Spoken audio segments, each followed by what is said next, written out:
We're seeing the transition of medical providers being replaced by medical providers that can use AI. AI can just do it better than all of us. I had been leagues ahead of my competition because their issue is that they are unable to sample conveniently. We pay like $3.5 trillion to our debt each year for our economy. What happens if we decide that we're not going to live that way anymore? What happens if Bryan Toton is an entrepreneur pioneering microbiome dental medical integration, creating Suboral, a diagnostic platform using dental plaque to detect and prevent chronic disease.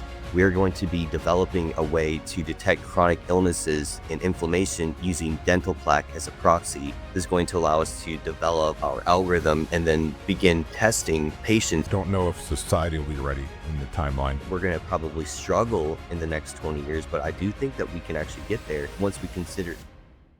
Hello, and welcome back to the AI for Business Owners podcast. I am, as always, your host, Jeff Torello.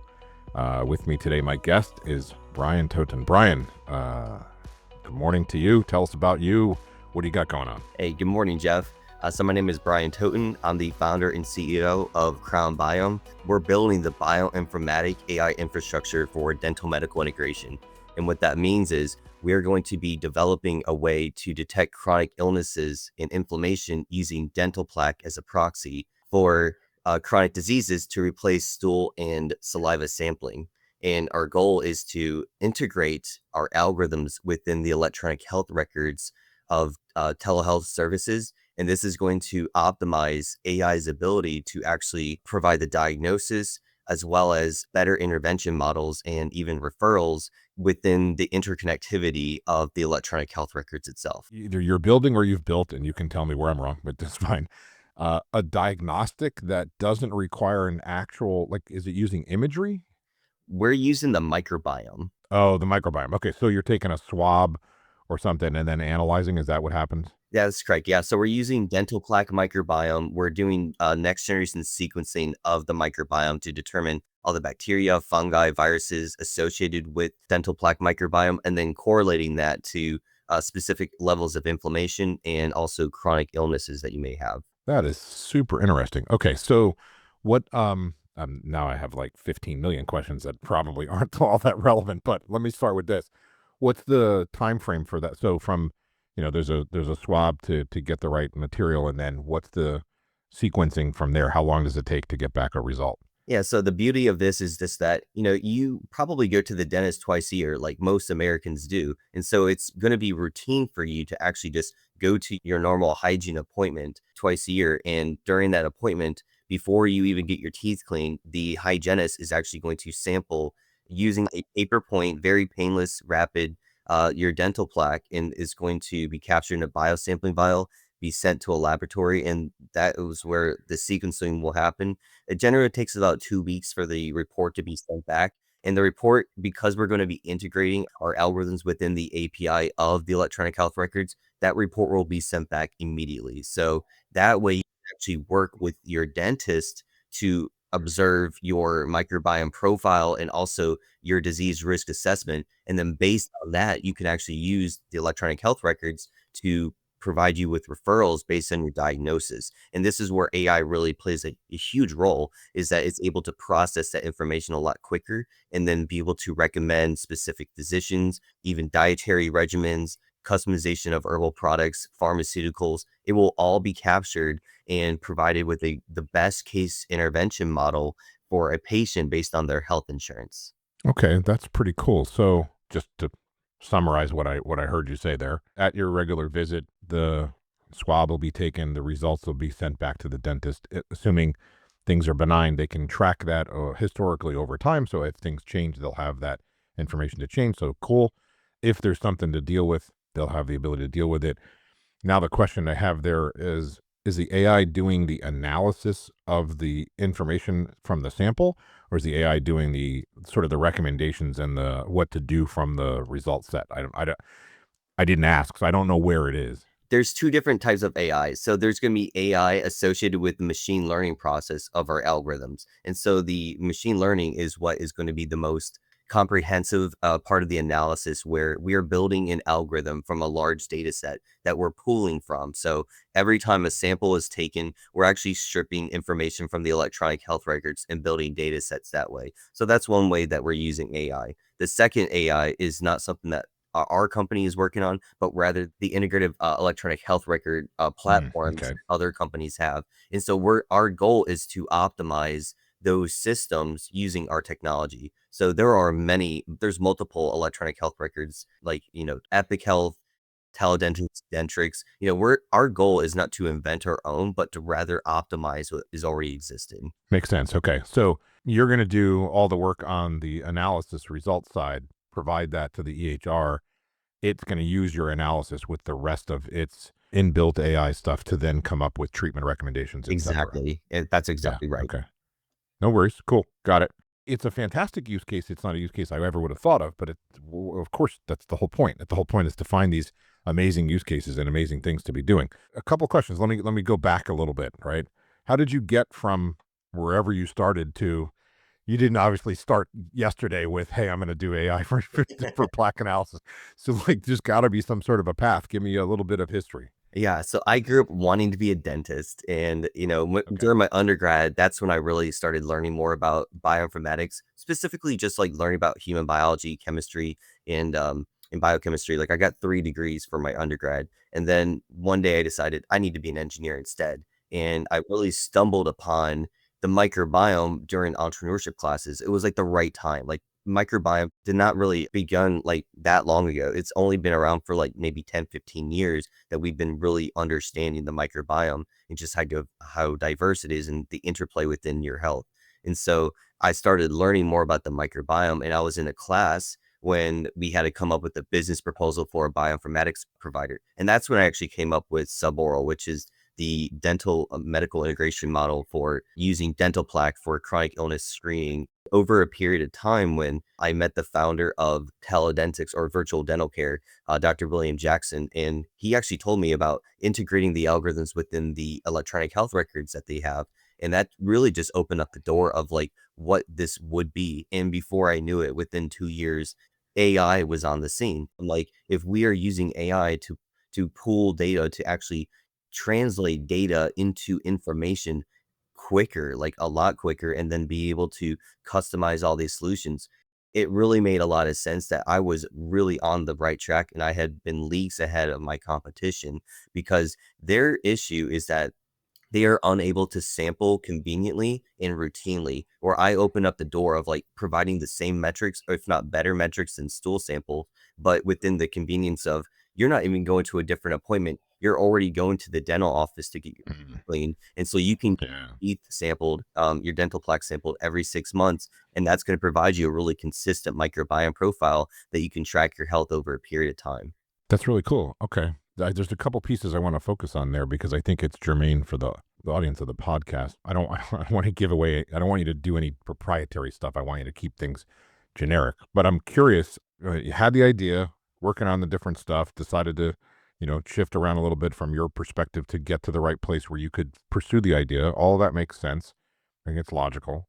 As you were pursuing, AI enters the scene. Seems like a very big disruptor in a lot of ways, but what you saw was, hey, this might make things easier, Oh, absolutely.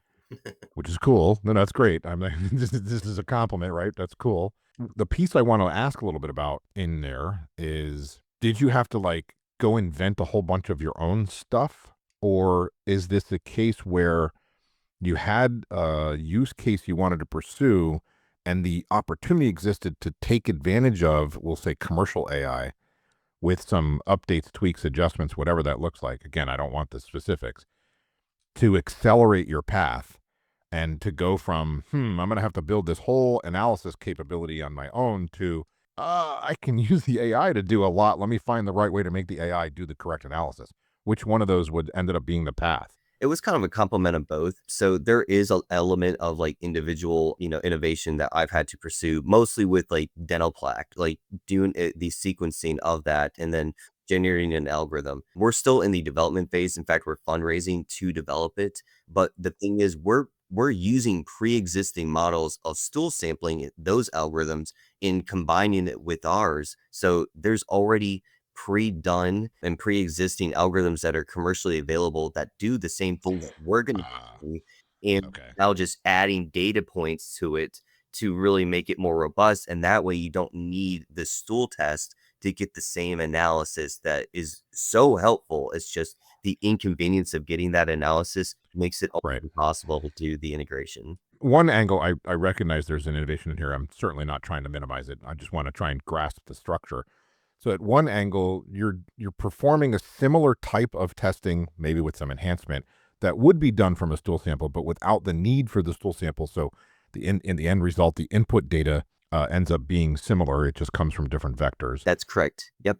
Okay. And then you're standing on top of that and building additional algorithmic capability, some proprietary stuff, and using the AI to help train on that to be able to perfect what that output looks like, what the test results look like, maybe even more accurate test results if you're lucky, right? That's correct. Yeah. So like there is Yeah. AI using like biomarker training. So we are actually collecting better results with it. And then the way that we're distributing the data is actually something that AI is going to help us perform better with. And we're also not working on where this electronic health records, like those platforms are already being developed as is outside of a company, but we're relying on them to provide that level of sophistication to transmit the information that we need once that algorithm is inside of there. But there is a major gap in not just dental medical integration, but just electronic health record integration, because there's really not a microbiome profile integrated within the system. Like there's no way of actually providing those a very simple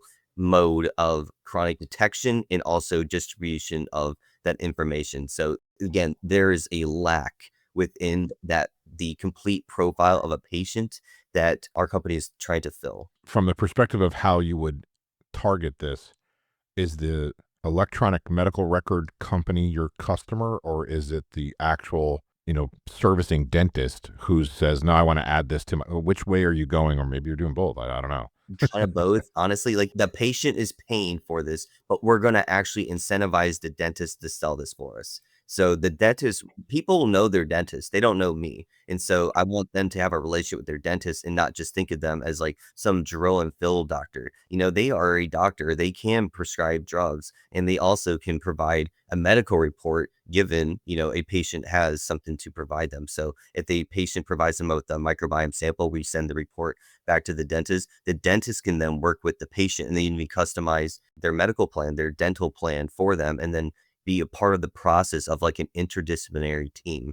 And so that's kind of the cohesion that I'm trying to see within the medical wellness facility. Just that, yeah, the medical wellness, I guess, platform is we're really trying to better integrate our systems instead of being siloed, have them work together so that we are really providing a more holistic approach to medicine. Yeah, it's a really interesting comment because I think, and I suspect that this is well known, but the fact that a dentist is specialized for oral work and that an MD is specialized for a whole bunch of other things, but not a dentist, right? I think a lot of people inadvertently frame dentistry as a different profession. And when I say that, I mean things like your infection load is really relevant for the dentist to know about. But most people are like, why are you asking me all these questions? Like, Mhm. it's not, Yeah. I'm Look at not here to get my fever treated or whatever. It's not relevant because people don't generally frame their dental health as part of their overall health or the interrelation between them. And that part of the things that you're bringing up and talking about, right? Even the dental medical record stuff, it's like, I don't have a profile for this other stuff because this other stuff is for MDs or, whatever. I know I'm telling you stuff you already know, but the audience may not recognize that it really should be a completely integrated system because you, as a human, are a completely integrated system. And if you have health issues, you have them everywhere. yeah. It's And not as if, oh, you'll only have it in your mouth. It'll never go anywhere else. It doesn't work that way, right? right. Honestly, like your mouth is like the gateway to your body. If you have levels of inflammation, like if you have periodontitis or gingivitis in your gums, you're gonna actually have probably something else wrong in the body. It is a symptom of a much more deeper inflammation level that you may have. Like very unlikely that it will be only localized inflammation. If you have systemic inflammation, it's going to show up in your mouth. Maybe people who don't have any chronic health issues don't recognize this, but those issues result in impact in a lot of places, including with your dentist. And again, if a lot of people don't like going to the dentist for a variety of different reasons. We all know what those are. I have this conversation occasionally with my dentist, but most of the problems seeing a dentist are caused by the people who refuse to see the dentist regularly. It's not a dentist problem that there's pain in the system. It's, the work unfortunately is difficult when it needs to be done. But if you were doing the things that you could do preventatively, you wouldn't have to do as much of that work. But everybody blames the dentist for all of it, right? Right, yeah, and then, the dentist may be concerned, like, "Well, let's say that everybody gets healthy, like, where's my job then?" And that's the thing, I'm actually trying to transition from being a reactive dentist to being more proactive and preventative. In fact, like, my business model actually allows them to make up to $200,000 more a year. So there's real financial incentive for them to increase Interesting. their revenue model and provide massive value where they are not just some drill and fill dentist anymore. They are part of a team providing you with metrics that no other medical provider can give to their patients because the location of this dental plaque is underneath the gum line. And there's only two people that are licensed and trained to actually collect it safely. And that is a dental hygienist and a dentist. And until we train either dental assistants or other healthcare providers how to sample this test, that sample is only going to come from them. So this is something that dentists are going to love, and it's going to be great within their ecosystem, and it's going to provide well-balanced metrics that are going to go elsewhere. Like you're going to see these metrics being used by physicians, wellness professionals, nutritional professionals, more so probably than the dentist itself. But who's going to make that revenue? It is going to be the dentist. The dentists are going to profit from this probably the most. It's an interesting use case, and it's a pretty creative idea. Let me jump back for a minute. Did you just pursue this straight out of school, or did you do other things? Like, what's your little more of the history? Sorry, Brian, I'm bouncing around, and it's just what comes to mind. No, it's great. Before I even got into my master's, I started a charity called Eat for Prosperity, and that's when I wanted to teach people about like incorporating an anti-inflammatory diet to reverse chronic inflammation and disease.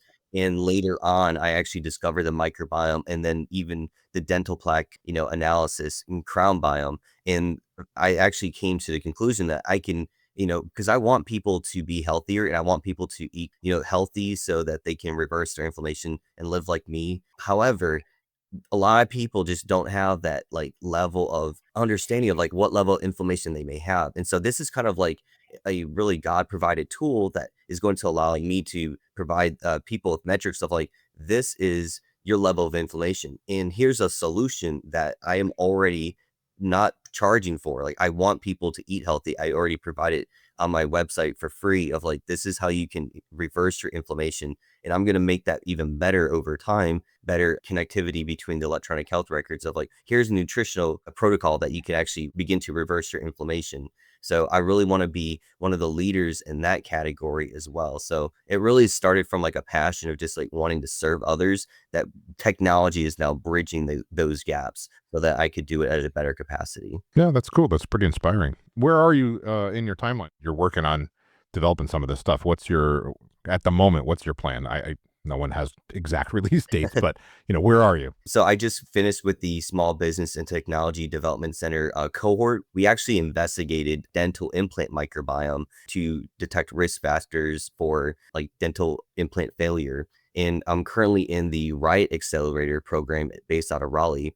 And we're fundraising a pre-seed round. Our goal is to conduct a sponsor research agreement with the dental school in North Carolina. This is going to allow us to develop our algorithm and then begin testing patients within the dental schools and teaching students how to actually use it within their practice as a guided curriculum. Yeah, that makes sense. So what's your gut timeline? I'm not going to hold you to something like, but are you a year away? Are you 6 months away? What's your gut say? If I got, I love that. Yeah.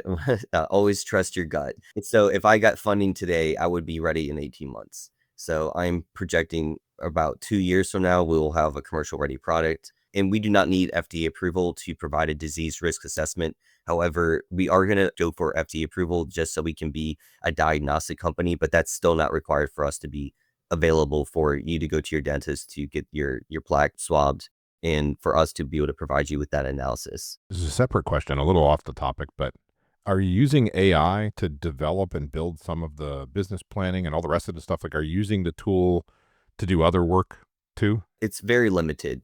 I would say with like maybe developing like email templates or even developing like even graphs. Yes, like I'll be using AI, but I really haven't used it to the extent of like coding yet. That my developers will are using AI to develop their code. So it's more so part of the extension of my business, like who I'm outsourcing to. They're already incorporating it within their platforms. But there's in the business case scenarios, it's fairly limited. I know that there's like AI agents to like keep us up to date, into schedule. So those are things that like I will be looking to incorporate in the future, but it's still not quite like where I would like it to be.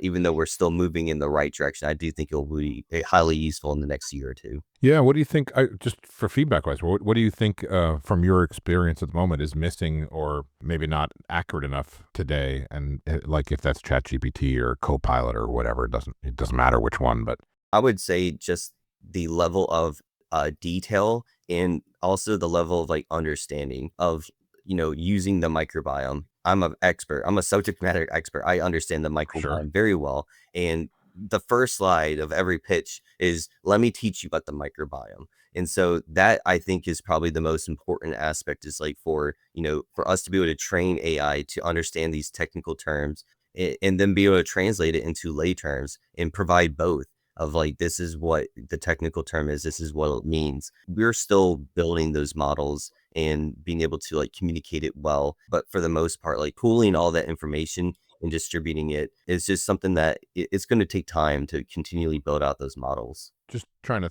think about from the, for the audience again, what I find interesting here, aside from the unique use case, which is cool, and congrats to you, that's neat to be pursuing. What I like is that this is I would consider a somewhat different use of AI than the traditional, oh, I'm going to use it to help me with my sales analysis report. Okay. Which is cool. But this is much more of, I'm going to try and use the concept behind AI to implement a new innovative thing that, didn't exist before. And instead of doing it the hard way, the old way, let me write it all from scratch kind of thing. I'm going to have the AI help. I'm going to train algorithms, et cetera. Those are all still going to have to happen. Your accuracy's not just going to randomly come from the AI, but the AI is going to make you able to get there faster. It will fast track the ability to do the things you want to do. And my prediction is if you're able to train a model or fine tune a model, either way, to get the domain knowledge that you need, as you were just talking about, I think you're going to end up with a really interesting result set that you may not predict today, because as the system gets better and trains on more and more data, I think those analysis will become more accurate, and that it might even be able to predict things earlier in time, which, as you're well aware, the earlier you can trap something and treat it, the faster you can resolve it and the less problems that result, right? I know I'm paraphrasing all kinds of medical nonsense I have no idea knowing about, but well, my point is, I think this is a really interesting use case, and I'm glad that we got a chance to talk about it. I'll let you comment on all that I just spit out there. I agree with you. I think we're seeing the transition of medical providers being replaced by medical providers that can use AI. And at some point, we're just going to find out that AI can just do it better than all of us. And that is something that, we should be very thrilled that medicine could be enhanced by the use of AI, because we cannot possibly analyze, these large like microbial systems within our body by ourselves. Like, we actually do need some machine learning processes to be able to do so. But once you have that data, it's like, now what? All right. So if you have a platform that's like, we can ensure that like once you have that platform, the profile, and then also your health insurance network, we can actually just pick and choose like what is going to be best based on your specific profile. So the customization of like how we treat people is going to immensely get better, and it's going to be more rapid. These intervention protocols could be done probably within seconds in a couple years, and by say a couple, I mean like maybe 10 or 20. But we in our lifetime, we should be able to see doctors being honestly just machines and really providing, that basic level of input, with the medical provider, really just guiding the process to make sure that all the inputs are in accurately.